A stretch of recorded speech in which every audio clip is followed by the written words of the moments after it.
So anyhow, you should be able to access the film on most days, and later this afternoon perhaps it'll start working. I do want to remind you to watch My Beautiful Laundrette in its entirety if you can. You're under no obligation to do so, but it's really quite an extraordinary film, politically a very important film as well.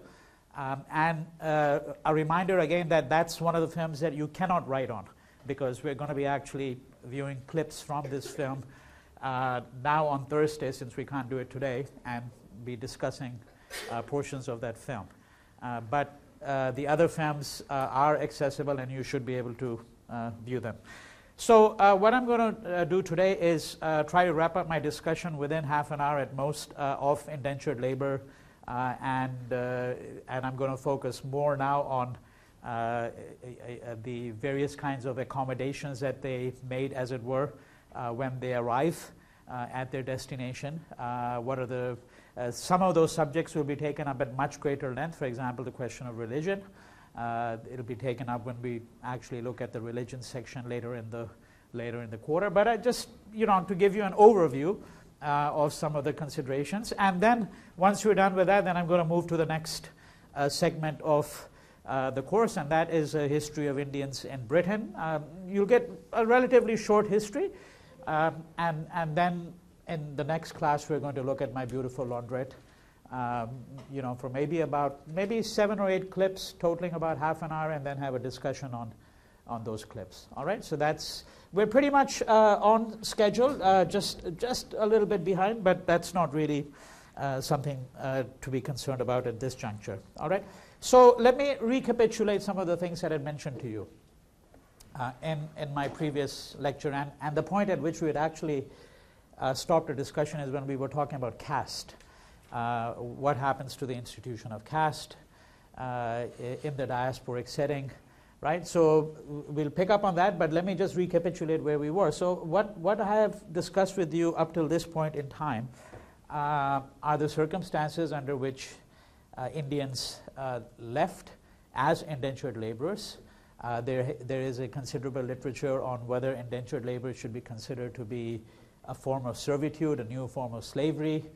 And as I said, there are some differences. I described some of the differences. For example, one prominent difference is the fact that if you look at the history of slavery, there is but no question that this was partly predicated culturally on the idea that families would be actually broken up. Now, that was not really the case in indentured labor, although, of course, it did happen sometimes. One person of the family left, let's say for Trinidad, or we're taking those destinations that were really quite far away, rather than a place like Malaysia, where, as I've pointed out, the rate of returnees is much higher, right? But if you had gone to Trinidad or Guyana or Suriname or one of these places, even South Africa, the likelihood was that you were not really going to go back at all, and then there was a likelihood that the family would get fragmented. If you never went back, the chances are that some of these immigrants, indentured laborers, didn't retain any contact with their relatives back in India. There might have been ways of communicating, sending letters back and forth, but generally that would have meant, something like 8 to 10 months before you could possibly get a reply back. Right? You have to reckon about 3.5 months for the letter to reach its destination, the same amount of time to come back. And that, by the way, is an important consideration in policy too. All right? So one thing that people seldom think about is that, if policy is being drafted, when I say policy, the role of the government of India in legislating some of this migration, right? So let's supposing you draft some kind of policy back in London, and you want to have it enforced in India. Well, it takes time to send over. This is before the age of telegrams. The telegraph line is going to come in the 1850s, but before that, it's going to take a substantial period of time. Now, in this case, it didn't matter in that much, but in other matters, in other domains it mattered a lot, because essentially what it meant was that officials back in India generally acted as they wanted to.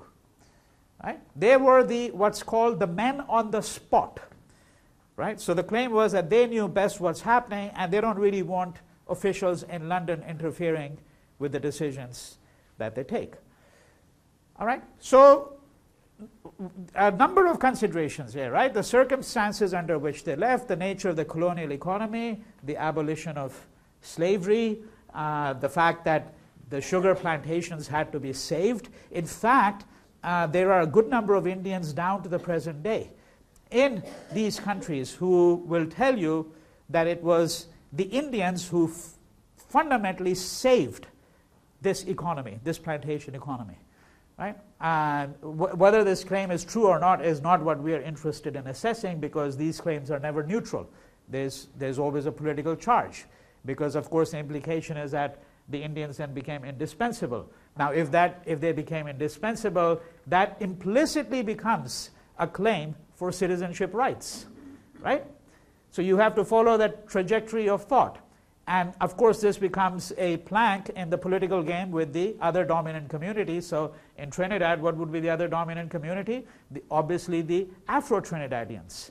Right? And in all of these countries, the politics is highly racialized. So when the claim is made, and let me reiterate again, I'm not making an assessment at this time whether I agree with the claim, because then we would really have to seriously look into the nature of the plantation economy. And we'd have to get into the nitty-gritty of that, get into a lot more details, look at the scholarly literature, and then locate it geopolitically, right? But the claim was that these Indians, in some ways, actually saved agriculture. What is certainly true, and here I'm going to quote a Caribbean writer, one of the greatest Caribbean writers of the 20th century, George Lamming, an Afro-Trinidadian, not an Indo-Trinidadian writer. He's actually, let me correct myself, he's not from Trinidad, he's Caribbean, but he's from Barbados. Okay, George Lamming. So he says, these Indian hands, whether in British Guyana or Trinidad, have fed all of us. End quote. So in other words, a recognition that the Indians had a critical role, obviously, in not only the plantation economy, but more generally in agriculture, right? And then he says, there can be, quote, no creative discovery of this civilization. So he's speaking about Caribbean civilization, an extraordinarily rich civilization, because as I've suggested to you in passing, islands, right, which is what essentially the Caribbean is composed of here, these are the meeting points of people coming from all over the world. Right? So they're open to the winds of influence, as it were, right? So you get this Creole culture, you obviously get the influence of Chinese, Portuguese. Before, by the way, the Indians were imported, there was an attempt made to import Portuguese and Chinese indentured laborers. It didn't work, right? But you have a presence. If you go to Trinidad today, so there's an Afro-Trinidadian population, then there's an Indo-Trinidadian population, there's a Creole population, a mixed population.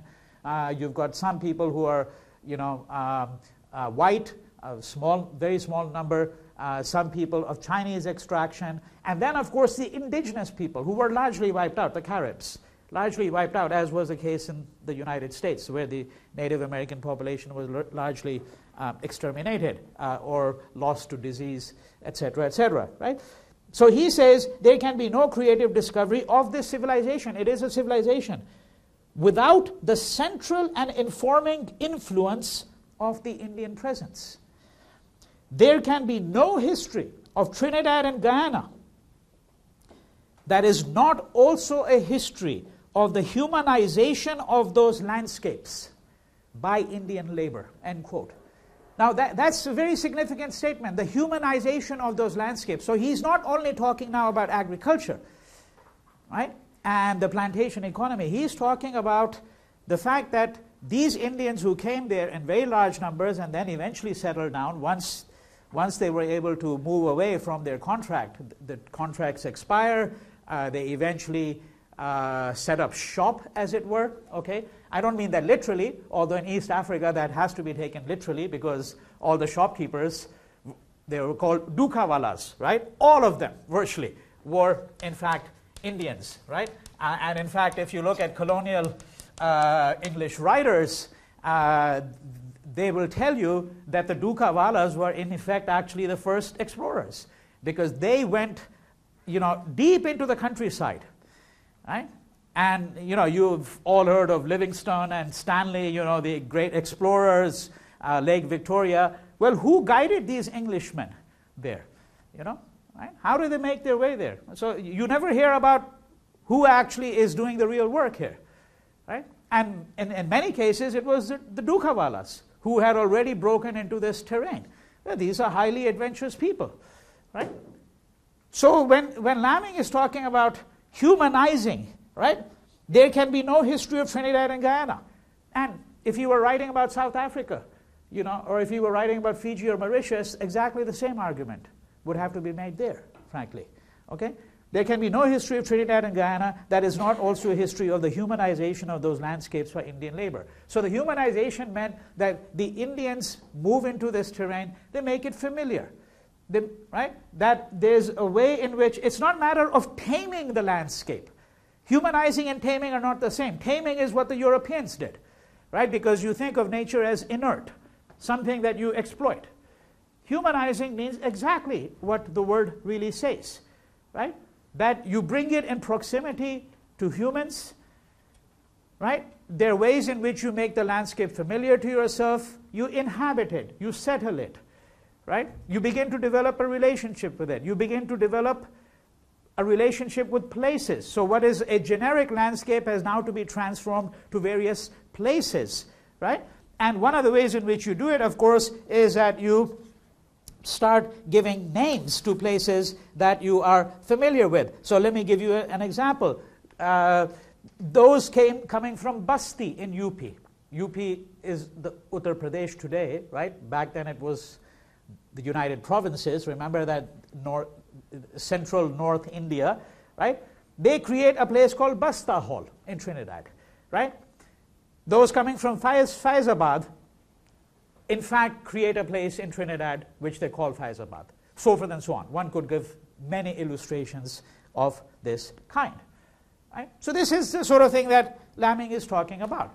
But let's go back for a second. So what we've been talking about is, all right, the circumstances under which they left, the replacement of slavery with indentured labor, and then in some detail we looked at, well, how were they recruited? Where did the recruiters go? Pilgrimage routes, what kind of ships did they come on? What happened to the dead? What were some of the problems of food, accommodation, water, the role of medical inspectors, and so on. Now, let's just shift our focus a bit more to the people who arrive and what kind of culture they develop, right? What are the circumstances under which they flourished or did not flourish? And it certainly is going to take a generation or two for them to flourish. Because even in the 1880s, right, I'm going to give you a quotation over here, even in the 1880s, so for example, in Suriname, right, part of the Caribbean, right, technically part of South America, but part of the Caribbean, in Suriname in 1883, the coolies, as they're still called, right, the laborers, the indentured laborers, they submit a petition to the plantation owners, and this is what they say, quote, if any coolie fails to work for a single day of the week. Now, it's quite clear from what he said so far that it's a 7-day working week. There's no Sunday off. They may be working for Christian plantation owners, and the Christian plantation owners know what the Sabbath means, but there's no Sabbath for them. There's no rest day for these workers. Okay? It's a 7-day working week. Right? If any coolie fails to work for a single day of the week, he is sent to jail for 2 to 4 days. And they don't have any autonomy. And this is obviously why some of the commentators are inclined to think that what we're really speaking about is something akin to a form of slavery. Perhaps not that level of oppression, right? But it's a difference of degree, not a difference of kind, according to this argument. Right? So if any coolie fails to work for a single day of the week, he is sent to jail for 2 to 4 days, where he is forced to work while day and night under chains. That sounds remarkably close to slavery, if you ask me. Okay? We are tortured very much. Well, I don't know what very much means. You know, there's a whole range of meanings that you could attach to it. For this reason, 2 to 3 persons died by swallowing opium and drowning themselves. Right? So this is from a petition filed in 1883. Right? So what we are saying, in effect, and there's plenty of evidence. I mean, I can't cite chapter and verse, but one of the readings you have, the optional readings by Compston, which is under week 2. There you get some more detail of this kind, right? And certainly the Cooley-Teague readings that you have will give you some of that detail as well. What is certainly very clear is that ill treatment, neglect, corporal punishment of Indians, all of this was, I think, quite common. Some of the things that I've added to this picture is that in places like Fiji, you had the pass laws, okay? In Fiji, by the way, which I haven't really spoken about very much, this represents what you might describe as sort of the second or third phase of Indian indentured labor. The first phase is really in the 1830s. There's a short period when, as I mentioned before, it's discontinued, you know, for a few years, and then it's continued again. And that first phase is basically migration to the Caribbean and places like Mauritius. Then in the 1870s, well, 1860, you could say perhaps 1860s is what you could mark as a second phase, because then you get indentured migrant labor going to places such as Natal, right, in South Africa. And a few years later, it's going to commence to places such as Fiji, right? And then you've got another system which is complementary to that, and that is regulated in different ways, and this is indentured migration to places such as Malaysia, which is coming from South India. There is a book by John Kelly, which I'm just going to mention. If anybody's interested, you can look it up, because it'll give you a much greater detail about what happened in Fiji. It's called A Politics of Virtue, and it's really a study of the politics of Indian indentured labor in Fiji. The case of Fiji, I just want to spend a couple of minutes on, because there one big difference was that unlike in Trinidad or Guyana or Suriname, places like that, where the native population was wiped out, or largely wiped out, in Fiji, it's the ethnic Fijians that's the dominant group. Okay? So when Indians are imported, they are really the first people being imported, whereas in the Caribbean, of course, the Africans had been imported first as slave labor. Right? So in Fiji, the politics is going to be slightly different. It's still highly racialized. No, but I'm not saying that it's not highly racialized, but it's slightly different because there the claim is that the Indians are really interlopers. Right? There's an indigenous population, and the indigenous population, at the eve of independence, of course, the argument is going to be, when we move into the 1960s, the argument is going to be that, well, the indigenous population has priority over people who were brought over. But again, remember that the Indians are not coming as voluntary labor. Right? So this is important to keep in mind, because one of the principal arguments that the supporters gave for the indentured system was free trade. You've heard that argument, right? I mean, you hear it all the time today. That free trade, what is the United States always trying to do, for example, with respect to Mexico, Latin America, set up these free trade zones. But free trade should not be confused with the free circulation of labor. It doesn't mean that people can circulate themselves wherever they want, that they can go wherever they want. In fact, there are strict rules and conditions, okay, that regulate labor. And so the argument that is being given now in the case of Fiji is that these ethnic Fijians are going to argue at the eve of independence that, well, the Indians don't really have any rights in Fiji at all. Why should they? Because they're essentially interlopers. They have come as foreigners. But again, they've come as foreigners under conditions of the colonial economy in the 1870s, moving into the 1880s and thereafter, right? And the other interesting thing is that the ethnic Fijians, who do they look to for leadership? They look to what are called their great chiefs to provide them leadership on this question. But their great chiefs are essentially set up by the British. All right? So that's another interesting problem, because it's not as though that the ethnic Fijians, I'm not suggesting that they might not have been natural leaders within the community, but this idea of setting up a council of great chiefs, this is a purely British invention. Okay? And one of the reasons, of course, they set this up is because they want to, in some ways, deflect the Indian claim for certain kind of equality. Right? So what we are suggesting here is that there are these internal complications which may differ from one place to another. So Fiji is going to differ in this respect from a place such as, Trinidad and so on. Okay? Now let's again, in many of these comments that I'm going to make now, when I might use the example of Trinidad or Guyana or something, but in effect I'm really speaking of any of these places where you have indentured labor. So the questions are going to be quite similar. How are they paid, for example, these Indians? Okay, and we know that there is a contract, but is the contract always honored or not? What is the role of the overseer? So there's an overseer. He's called the Sardar. Okay? He's called the Sardar, and he's the overseer. So for example, let's say a problem develops in the plantation. One common problem that developed was wife murder. Okay?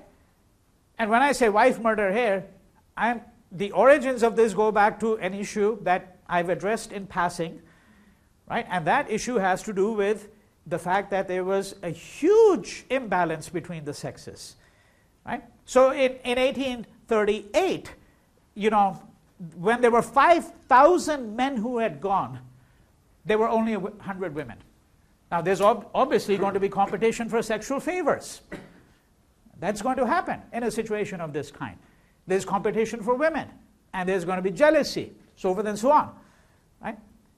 So one of the things that the overseers are going to have to do is to obviously try to intervene in these disputes. But very often it was difficult for the overseer to, quote, be objective, because the overseer himself was involved very often. And the reason he was involved in many of these altercations having to do with sexual favors is because he is the boss. So obviously he's able to get more women. Right? You can see, right, that the person that they've appointed to be able to help regulate some of these problems is very often the one who's most culpable. Right? So these problems are going to remain quite endemic for a period of time in this plantation labor. And one of the things that's going to help, obviously, is when the imbalance starts to get redressed. It gets redressed partially over a period of time. And when, of course, some people eventually start to move out of the plantation economy.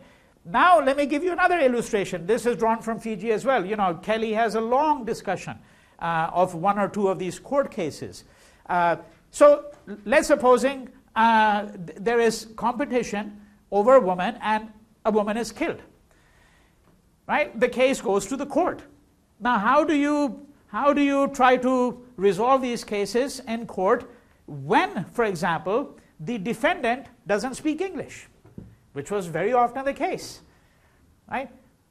And the defendant is now being put into a legal system of which he has no cognizance. That is, he has no awareness of how this legal system actually works. What does this legal system work on? It works as an adversarial system, which is in effect what you have in the US too, right? You have an adversarial system. So you have the prosecution, you have the defense, and then you call witnesses.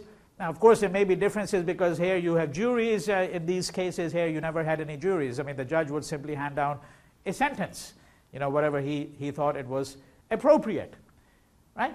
But there are all these questions. How did these defendants fare in court? Did they get legal representation or not?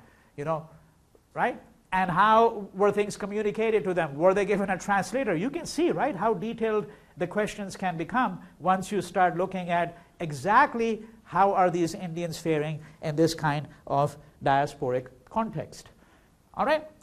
So, very broadly, one set of questions then has to do with the treatment of Indians on the plantations, okay, and that includes sub-questions such as how were they paid, what was the role of the overseer, right? And then a second set of related questions is what was the nature of social life on the plantations, you know. Was, for example, alcohol accessible to them or not? Now, the plantation owners had different attitudes towards that. In Fiji, for a while, you could not actually sell alcohol, okay, to these indentured laborers, and there were a number of arguments given. One of the arguments that was given is an argument that, by the way, is quite widespread, not just in plantation labor, it's all over. Even in this culture, there are shades of that. And that argument was that the lower classes are less capable of keeping control over their intake of alcohol. You know, they tend to go overboard. Right? This argument was very much implicit there. Now, in India, for example, I don't know if anybody here in this room knows this, but in large parts of India, the first of the month, which is when you get your salary, in some parts of India it's the 7th of the month. The first of the month, in many parts of India, or the 7th, is what's called dry day. All liquor shops have to be closed, okay, in most of these states on the first of the month. And the reason they have to be closed is that the Indian government has given the argument that when men get paid on the first of the month, the tendency is to immediately rush to the liquor store and then get, you know, absolutely drunk, right? And so they've squandered half of their salary, their monthly salary, on the very first day. And then when they go home, there's very little to give to their wife. Right? So the Indian government has essentially, on the first of the month, right, most of the liquor shops are closed. Now, you could say this is very progressive, right? But on the other hand, you could say it's highly patronizing, right? The assumption is, well, you know, these people really don't know. Because, of course, if you have money, you can always get liquor. Whether the liquor shops are closed or not makes no difference at all. There's always ways to access liquor.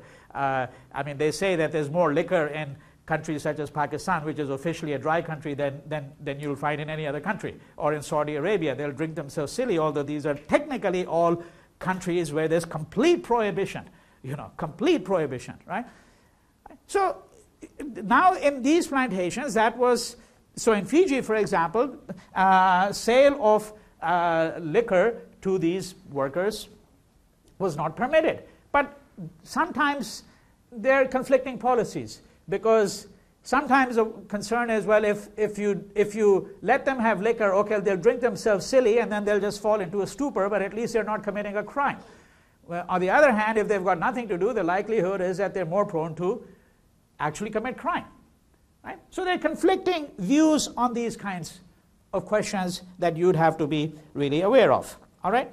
And I should say, I want to reinforce this point. I mentioned it previously, but want to reinforce it again, that there were always people among, and when I say always people, I mean both among the indentured migrants and among their supporters, okay, in the government or in the free, or in you know, liberal society outside, obviously among the plantation owners, who took the view that however bad the circumstances under which they had to leave, okay, and however bad the circumstances under which they come to Trinidad or whichever colony, and however poor their circumstances remain in Trinidad or Guyana, whichever colony it might be, that they are still better off, if they're still better off under indentured migration, okay, than they are being back in India itself. That in Trinidad and so on, they had access to better food, clothing, that there is some future there. Right? There are some prospects for them to develop over a period of time. There is this argument will always persist, and if you look at, I think, the Torabuli book, I just want to give you, you know, a passage. So, for example, long quotation that is given here on page 49, but this is not from one of the migrants themselves. This is from an observer who says, long residence in India and an intimate acquaintance with the natives of that country, together with adequate knowledge of the Mauritius and also of the nature and character of the husbandry in that island, have enabled me to form the opinion that their condition as laborers at the Mauritius would, under fitting regulations, not only be materially improved. So he says, so long as there's some regulation, some control, right, their conditions would be materially improved, but would undoubtedly be as prosperous as any belonging to a laboring class. Labor at the Mauritius offers to the native of India an infinitely higher remuneration, salary, wages, for his service than he can expect it to bear in his own country. A sum large enough to arouse in the minds of their village friends and neighbors the notion of the travelers having visited the fabled land of riches, the El Dorado, probably of the Spaniards. This is, I think, really vastly overblown. I mean, I don't think any indentured migrant thought that he was going to encounter El Dorado. You know, all right, well, maybe you'll have a somewhat better living conditions, a better life, you know, if you go there. But El Dorado, I don't know about that, right? But this is obviously, as I said, observer, an outside observer, right? And then page 39. This is a folk song, but this is a folk song again from India, right? So that was circulating in India. So there's a little gap there because this is not from a migrant, and this is what the folk song says: "Born in India, we are prepared to go to Fiji." It's an interesting wording, right? Born. So it's like you were born in India, prepared to go to. That's a logical outcome. I mean, that's not logical that you're born in India and then we are prepared to go to Fiji, or if you please, to Natal, to dig in the mines. We are prepared to suffer there. But brothers, don't make us laborers here. Here meaning in India, right? I'd rather suffer there than be a laborer back in India itself. So this argument persists continuously, that the conditions, however bad they might have been, right, in the colony, that they're worse off in India. Now, last segment of my remarks over here. So these immigrants, just a very short profile. So I've already given you the male-female distribution early on, you know, absolutely skewed, right? But with respect to religion, 85% of the indentured migrants are Hindus, right? The remaining are Muslims. I mean, there might have been a scattered small number, you know, of Christians or something like that. You don't find any Sikhs, by the way, really, among the indentured migrants. Yeah, the only exception really will be the people who went to East Africa to work on the railways. The railways almost everywhere in the world, by the way, are built either on the back of Indian labor or Chinese labor, you know, okay? Right? So in East Africa, it's the Sikhs, right, in part, right? But we're looking at figures as a whole. For indentured migrants, roughly 1.5 million, right, over the course of this whole period. And we're saying 85% Hindus, of whom about 12 to 15% were Brahmins, upper caste. That's a figure that's been given. I personally think that figure is probably a bit too high, but that's a figure that's been given by people who've tried to form an estimate by looking at indentured migrants in each of the major colonies, right? And as I've indicated to you, the remaining are Muslims, and then the bulk of them will be actually Sunnis. There are going to be some Shia Muslims as well. All right.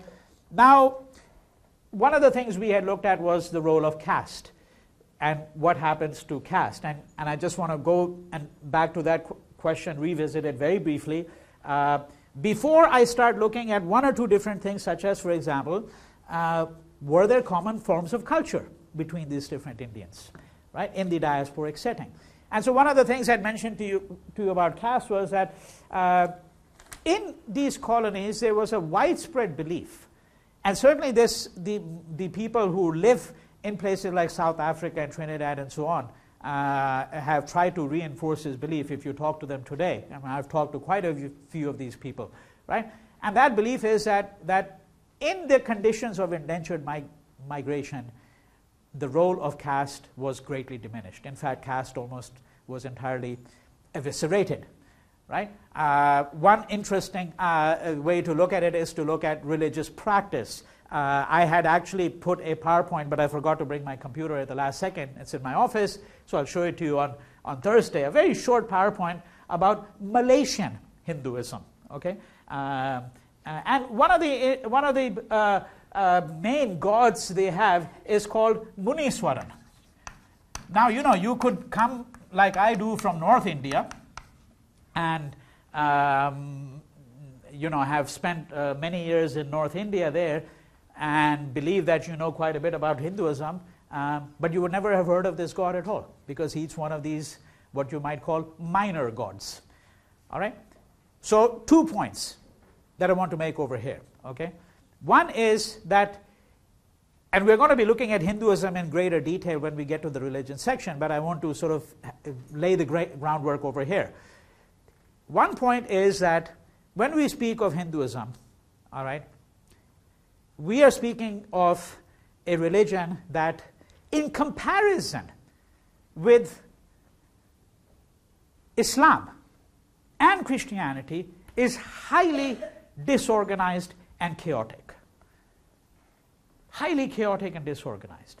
Right? So very elementary points, but you have to bear them in mind. All right? And many of you would not have reflected on it, because there's not usually much reason to reflect about Hinduism unless you're, you know, taking a course or, you know, doing some reading about Hinduism. If you look at Hinduism, unlike Islam or Christianity, right, you don't have one central book. There is nothing equivalent to the Quran in Hinduism. Okay? Nothing equivalent to the Bible in Hinduism at all. There have been attempts in recent years by Hindu nationalists to try to push forward one single book, okay, and say that this book occupies the same place in Hinduism that the Quran does in Islam. But these attempts have not been successful, and most Hindus are not party to this attempt, if I may put it this way. Okay, so you don't have one single authoritative source. You have many, and of course, Hinduism has many gods. Now, you have to make it very clear, because there are modern-day Hindus who believe that, well, there's one supreme transcendent force, and then all of these gods are just mere expressions of that. Right? So what they're doing is they're trying to suggest that Hinduism is a monotheistic religion rather than what it has usually been represented as, namely a polytheistic religion. But I don't want to enter into that debate, because both monotheism and polytheism are not terms that Hindus themselves would have used to describe their religion. What is certainly clear is that you have a multitude of gods, whether they all in fact actually are in fact signs or symbols or images or one single god.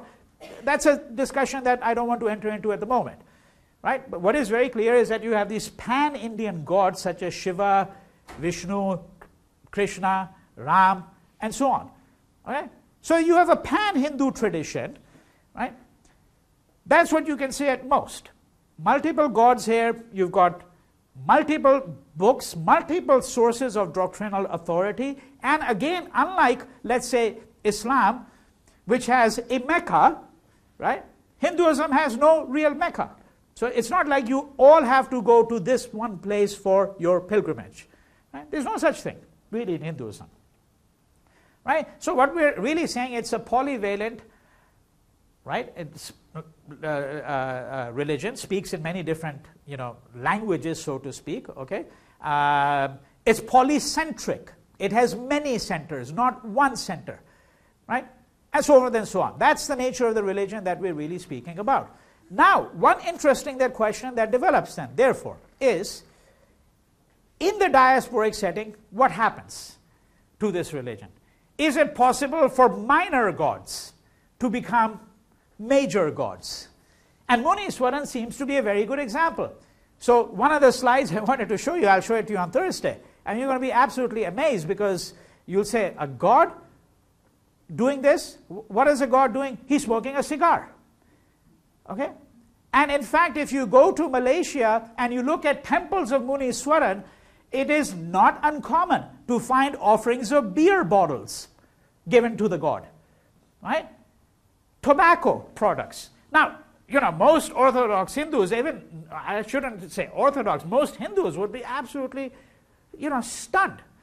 Because that's not the religion that I recognize, but all of these people are Hindus.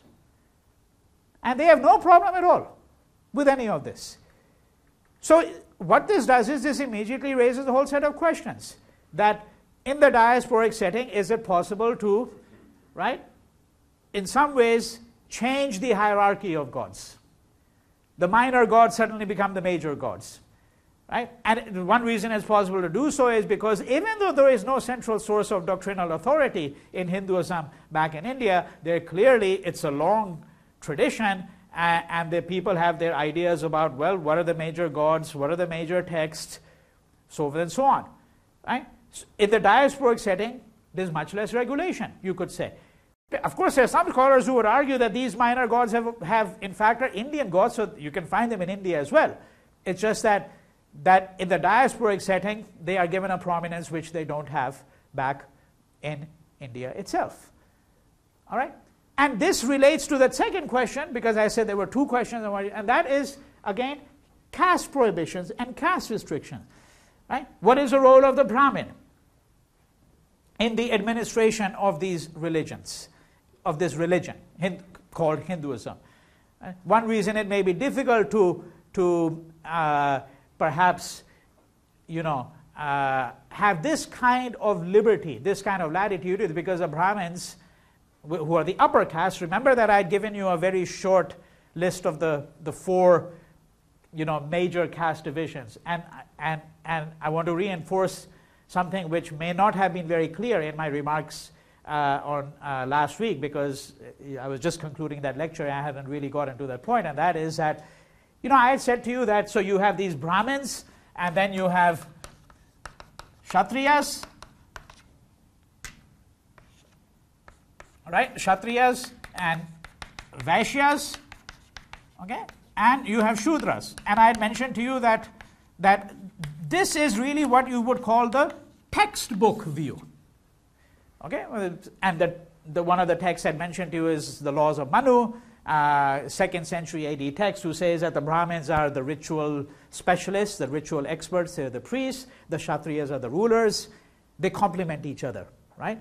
Because the Brahmins have spiritual power and the Kshatriyas have material power, right? They need each other. They complement each other. And then you've got the Vaishyas, who are the middling caste, the traders or entrepreneurs or shopkeepers, and then the Shudras are the ones who are at the rock bottom, right? This is the textbook view. And one of the things I mentioned to you in passing towards the very end is that, well, Manu, Laws of Manu, the 2nd century AD text, says that the Brahmins should keep a safe distance from the lower caste because they can get easily contaminated and polluted. Right? They can get contaminated and polluted.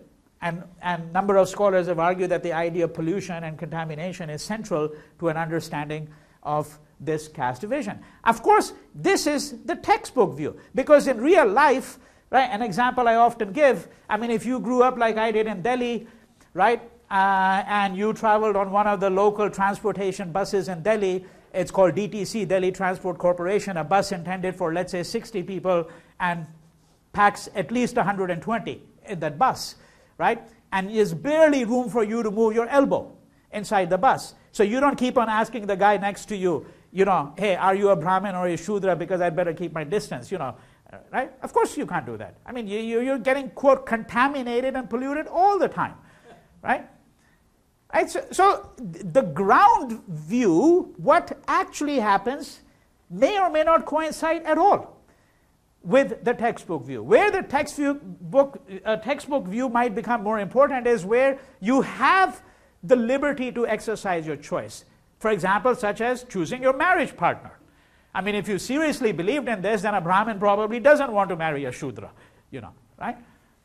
And there may be other reasons why people of such divergent caste backgrounds may not marry each other. There may be social opprobrium, there may be difficulty in getting on in life, etc., etc. Right? But you see what I mean, okay? This is the textbook view. So very simply now the question is, in the diasporic setting, right? Even in India, I'm saying today, the textbook view may not obtain most of the time. But in the diasporic setting, perhaps it completely was eviscerated. Right? The caste, the people will tell you, ceased to matter. And it ceased to matter because you were all aliens in this new land. You were all minorities in this new land. And even if you were a Brahmin, perhaps the Shudra felt emboldened to say, well, frankly, your being a Brahmin no longer really leaves me much impressed. Right? I can do without your services. It's possible to make these arguments. It's a complex question because we know that Brahmin leadership, in fact, was actually important. If you track the history of these indentured communities, we know that Brahmin leadership was quite important in many respects. Right? But nonetheless, what I'm saying to you is that so the two questions are caste, what happens to the institution of caste, and then secondly, let me make the distinction very clear now, what happens to the great traditions of Hinduism, that is his pan-Hindu traditions, pan-Indian traditions of Hinduism, the great gods, do these get altered by the little traditions? And little traditions here would include, for example, minor gods or minor practices which are not important or not that important back in India but become important in the diasporic setting. All right? Now, let's just shift register for a second. What about the relationship between the adherents of these different religions, namely Islam and Hinduism? And you get very interesting insights into this, such as, for example, from Trinidad in the 1880s. Many of you will be surprised to learn, right? And certainly the colonial officials were very surprised to learn. That's more important, that they were surprised. If you're not surprised, it's all right, but they were really surprised. And what were they surprised by? They were surprised, shocked, flabbergasted by the fact that in the 1880s, in places such as Trinidad, Hindus were found taking part in the Shia rites of Muharram. Okay, so you know Muharram is a major Shia festival. By the way, there's some Sunnis who take part in it too, but it's known as a Shia festival. Okay, and I don't know if anybody's ever seen it, you know, but in its most dramatic form, it includes, for example, self-flagellation by the men. Okay, right, and then they carry these taziyas on top of their head, and then they're immersed into a body of water in India. Certainly, you can see these Muharram rites in places like Lucknow. Okay, now what surprised the colonial officials was that in Trinidad, in the 1880s, the major festival for all Indians, including the Hindus, was Muharram. And they couldn't understand what the Hindus were doing taking part in this Muharram festival. Right? But you see, this is a classic problem, which now goes well beyond the diaspora. Right? And it's a problem that I want to alert you to, because it's a problem whenever you study the history of these other countries and civilizations. And that problem is that most of the people who studied these, they used their understanding of European history and then assumed that their understanding of European history, and when I say European, I'm including today North America, okay? They used their understanding of the history of the West and used it as a template to understand the history of India or China or Islam or Africa, whatever the case might be. So the assumption was that Hindus and Muslims form two different civilizations. They have nothing to do with each other. As I very often put it, you know, one of my favorite ways of putting it, you know, colonial officials in India said the best way to explain the difference between Muslims and Hindus is to look at their attitude towards the cow. The Muslim and the Hindu have completely different attitudes, the colonial officials would say. The Hindu worships the cow. You know that the cow is considered to be sacred. And they would say the Muslim, how? The Muslim loves to eat the cow. Right? How more different could it be? It cannot be any more different. So the assumption was Hindus and Muslims form two completely different civilizations. They can never meet, and not only can they never meet, they have always been fighting and slaughtering each other. But what the Europeans were really doing was using their own history to try to understand the history of somebody else. Because frankly, that's what the Europeans had been doing. What is the history of the Reformation and the Counter-Reformation? It's a history of violent religious conflict in the heart of Europe. Right? So they couldn't understand that there could be a syncretic culture where, for example, the Hindus say, we don't have any problem, right, in taking part in these festivals. And then, of course, some scholar will come along and say, well, this would never have happened in India, it could only happen in the diaspora.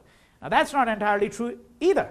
There were certainly instances that we know of where Muharram celebrations were celebrations in which the Hindus took part.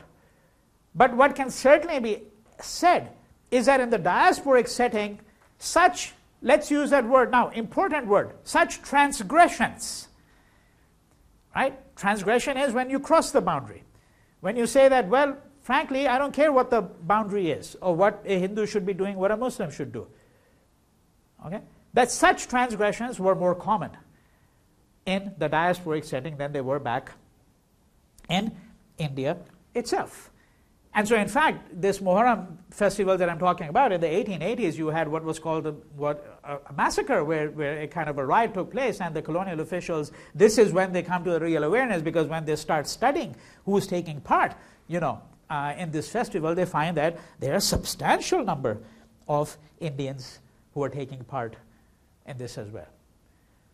All right, so I'm giving you something of an idea of some of the issues that come up when we start to look at Indians in the diasporic setting in the first, let's say, 50, 60 years. Okay? And obviously there are a whole range of other issues, and then when we move into, obviously, the 20th century, which is what the bulk of the course is on, there'll be other considerations as well. Any questions up till this point in time? Because I want to more or less leave this segment now. We're finished more or less with this question of Indian indentured labor. Obviously, there'll be times when it'll keep on coming up here and there, but we're pretty much done with it, and I want to move on to the next segment. Yes? What is the Muniswaran? Muniswaran is a minor god. He's that god who is the one who, I'll show you the PowerPoint on Thursday. So he's, you'll see a cigar in his hand, and then he's got these two attendants, and both of them are smoking a cigar. And then, as I said, there are all these images. I'm not going to show you all of those images, but they're images of offerings of beer bottles. If it's a rich devotee, a whiskey bottle, right? I've seen this in many of all these slides are shots that I've taken myself in my various visits to Malaysia. Yeah. All right. Any questions? Yeah. What sort of leadership role do Brahmins take in the diasporic setting? Would it have been primarily religious? Two different kinds of roles. One is actually a spiritual role, because you see, it's like if you're born in any religion, there are certain occasions on which the priest has to be present. Okay, certain moments that are milestones, beginning with an individual's birth, right? Think about it, that if you were a Christian, what are the occasions on which? So certainly at death, right? And usually marriage, right? There are cultures where puberty rites are very important, and you may need, or if not puberty, moving into adulthood, right? Now, these are occasions which are going to be marked by the presence of a priest, right? And usually that would mean the recitation of some mantras, or a little altar at home, and then you do a little puja at home. Okay, that's one role. The other role is actually a political role, right? A political role, because this is a very complicated matter. It has to do with the colonial economy now. That there were Brahmins who were being undermined by the new colonial economy as well.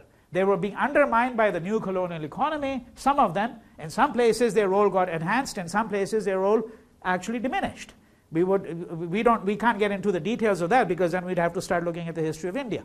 But what we're saying is that in some cases, the role of the Brahmin gets diminished in India under the colonial economy when a new sets of requirements come up. So when you have this kind of new economy coming into place, there's a new class of middlemen who are now needed. The Brahmins are getting marginalized. Going overseas is an opportunity for them to enhance their life prospects once again.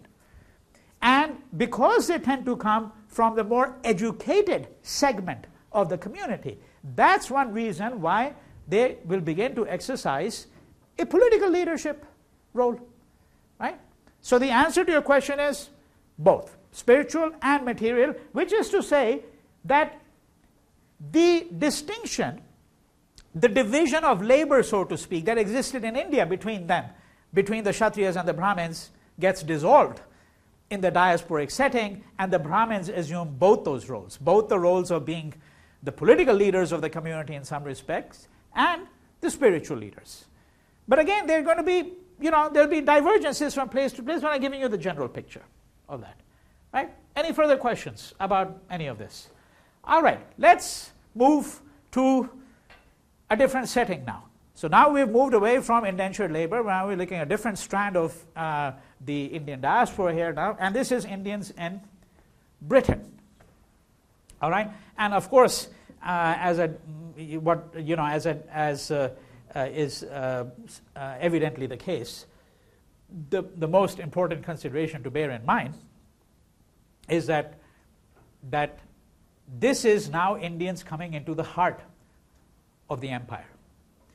Okay, the heart of the empire, right? And post-colonial critics, for example, have coined various kinds of phrases to suggest what's really happening here, because there were times. I mean, one of the pieces that you're reading is this very short piece, about 8-9 pages, by Neil Barry, Britain's Asians, published in 1987. I still retained it because sometimes you have to see what people were thinking back. Of course, there's much more current literature. But we want to see what were some of the issues that struck one observer in the 1980s. And if you read that piece, 8 or 9 page piece, right, you find that one of the things he's concerned with is violence and racism. I mean, from that piece, it certainly appears to be the case that violence and racism were paramount issues for Asians. And remember, Asians in Britain, we're talking about, when I say use the word Asians here, now I'm referring to Indians, Pakistanis, Bangladeshis, right? And the short form for all of them is Pakis, right? Which is a pejorative term. I mean, I can recall my first visit to, well, not my first visit, my second visit to Britain, where I was walking down a street and somebody threw a bottle at me, just whizzed by my ear, and he cursed me, you Paki, right? The fact that I'm not a Pakistani and all of that, this is all immaterial, because this is a shorthand for the pejorative shorthand, especially by racists, for all Asians, right? So in the 80s, when he's writing this piece, it's very clear that for him, this issue of racism and violence is paramount, okay? So one of the phrases that the post-colonial critics very often used, when Indians and Asians were asked, why are you here? Enoch Powell, a notorious Tory minister, made this rivers of blood speech, as it's called, okay, in the 1960s, where he essentially called for an end to immigration.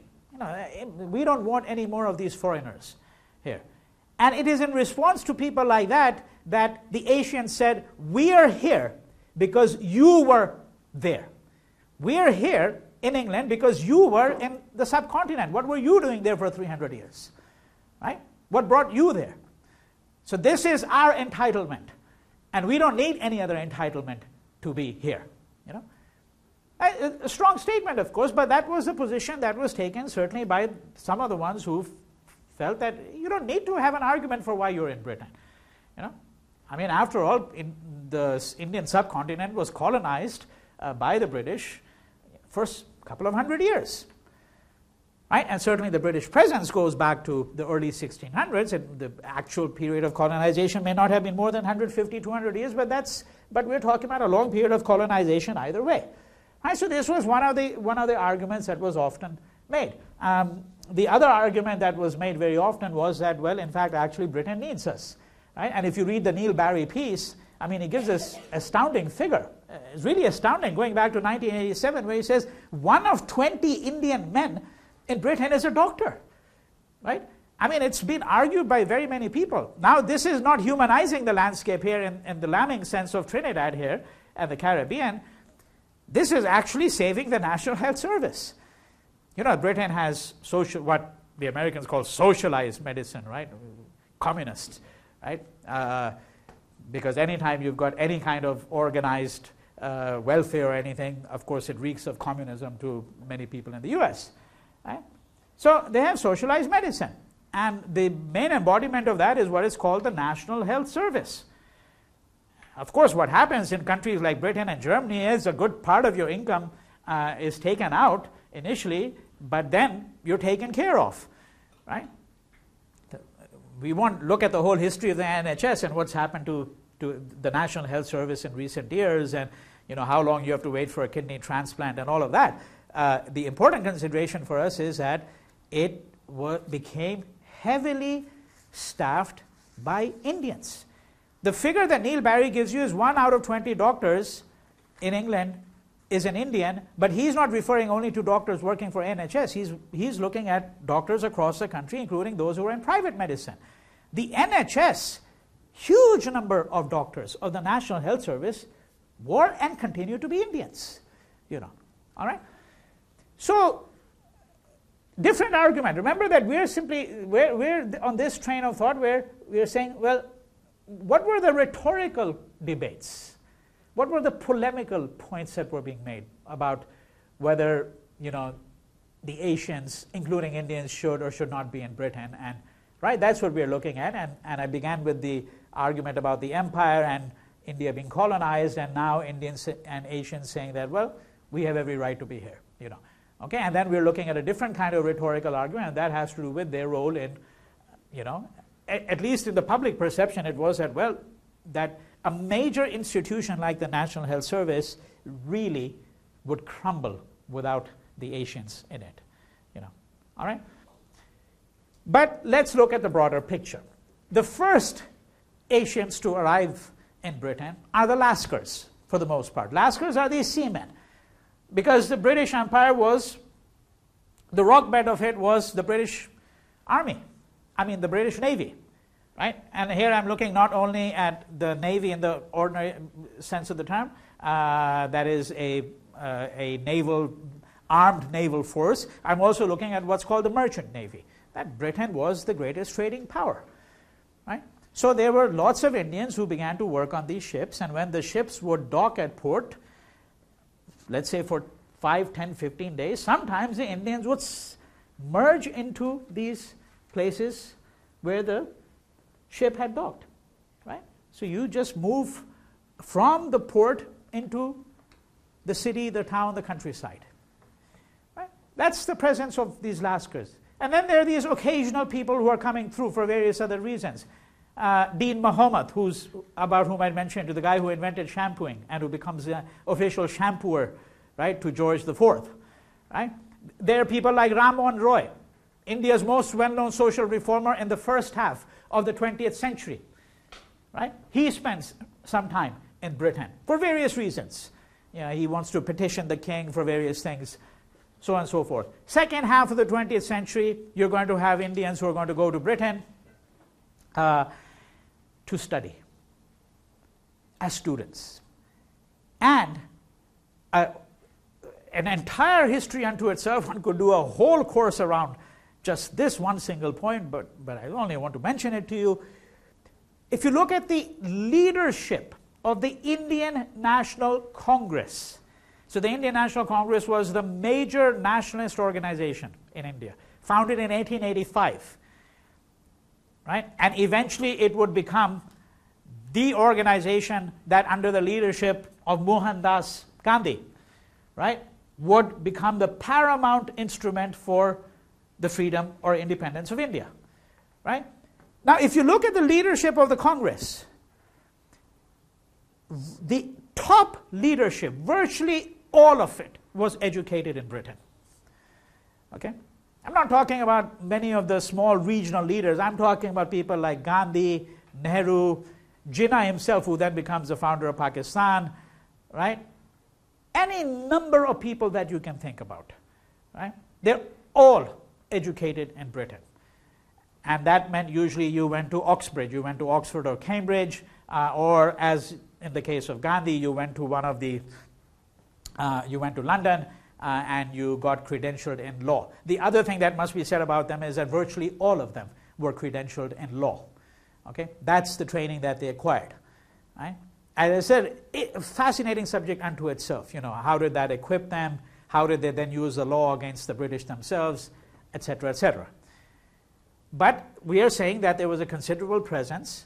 And when I say considerable, I'm talking about hundreds. I'm not talking about tens of thousands. Well, over a period of 50 years, it would have been several thousands who would have gone. And in those days, obviously, it meant a passage by sea. Right? If you're talking about the 1870s, 1880s, and thereafter, moving into the first half of the 20th century, it was a passage by sea. It was an expensive affair. Right? So the Indians who are present in Britain in this period of time are relatively small in number, and you're talking about students. Right? There's really no professional class as such. Right? And then you're talking about these Lascars and maybe some of their descendants. Some of these Lascars probably married English women. We know very little about these. There have been a couple of books that have been written, but in the totality of things, we still know relatively little about these. Okay? And then there would have been an assortment of other people, But that's essentially what we're really speaking about here. The bulk of the population is going to develop in the post-World War II period. In the 1950s is when you're going to begin to get Indians coming into Britain. So, for example, one of the places that I have looked at very often, it's actually what you could describe as a suburb. The word suburb is, of course, has a very American connotation because the idea of the suburb really developed, of course, in the United States, right? But it's a suburb of London called Southall. Has anybody here been to Southall? Yeah, okay. So some of you here know the place that I'm talking about. Not that far from Heathrow, actually, right? Southall was this kind of black neighborhood, okay? By the way, black in Britain sometimes, in some contexts, can mean not just black, but Asian as well. The category Asian does not really include black, but when you say black, it means colored really, right? And so there are contexts in which one can really think of black as including Asians as well. So in the early 1950s, in a place like Southall, you had very, very few Asians at all, very few Asians, okay? I mean, you're talking about, kind of a handful, I would say, of Asians, about 300 in 1951. All right. Now, this is going to change. Yes. Did subjects of the British Empire all have the same passport, same kind of passport? Oh no, they would have had Indian passports. They would have had Indian passports. If you were in places like Kenya, the situation is somewhat different. But in India, you would not have had, post-1947, you would not have had British passports. Yeah. All right? So there's going to be no automatic entitlement, as it were, to simply be able to migrate, okay, to Britain. And in fact, actually, in the 1962, they passed what is called I forget the official name, I think it's called the Commonwealth Migrants Act or something. So it actually place restrictions on who could come from the Commonwealth. Okay, so for example, by the way, I still carry, after 30 years in the US, I still carry an Indian passport. So when I go to London, I have to get a visa, always. Okay, and as I very often put it, the British Empire is still bleeding people like me because it's $100 every time I want to go to Britain and enter the country on an Indian passport, right? Even though India is part of the Commonwealth, right? Right, and remember what this Commonwealth is. Yeah, the Commonwealth is the association of countries that were formerly part of the British Empire, right? And there are funny stories to be told about that because there's this institution in London where I've stayed for a whole year. It's called London House. Okay, and London House was built really for Commonwealth students, so that students who were coming from countries such as India, Nigeria, Kenya, right? There's a place they could stay there at subsidized price. But the biggest constituency in London House is, guess who? The Americans. For this purpose, they're willing to be considered part of, because formerly we were part of, we were inhabited by the Anglo race, and so we're really British in stock, and, et cetera, et cetera. And so if you go to London House, half the people there are Americans, right? So what the hell are they doing there, because obviously the relationship of colonization was nothing like what it was with respect to India or Kenya or any number of other, British colonies, right? But that's the short answer to the question is that post-1947, the Indians don't have British passports at all, Indian passports, okay? Now,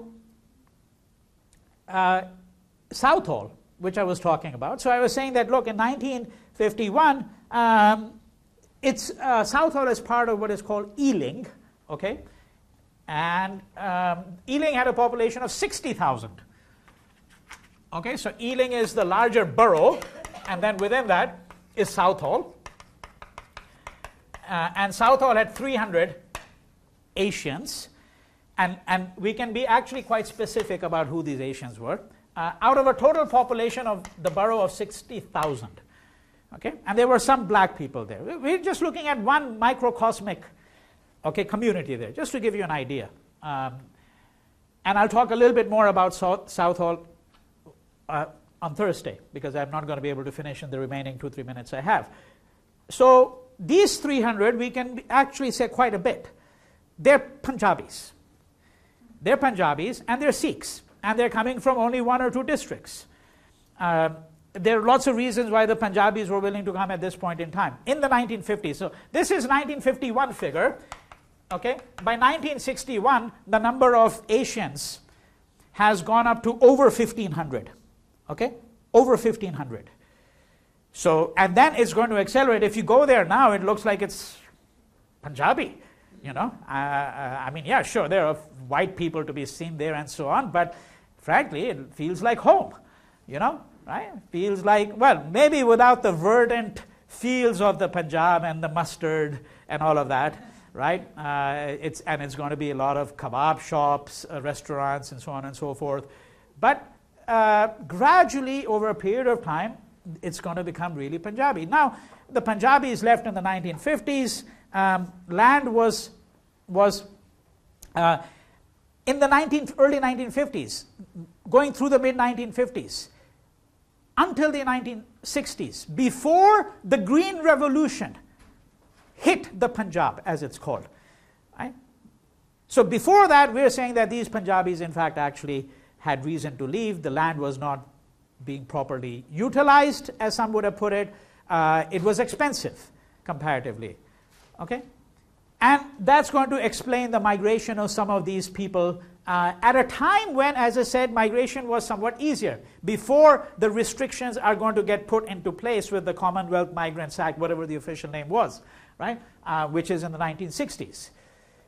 Okay, so and there is a story to be told, which I'm going to continue next time, of kind of the solidarity that's going to develop between different colored people in Southall to forge resistance to the BNP and the National Front. The BNP is a British National Party, which is a party really arguing for white dominance.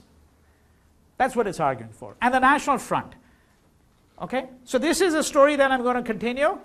I'm going to say, of course, something more about Indians in Britain as a whole, right? And then we're going to look at some clips from my beautiful laundrette. So if you can see that film before you come to class, it'll be nice, because when I show you the clips, otherwise it'll be sort of like midstream and you won't know exactly what's going on. And believe me, it's really quite an extraordinary film.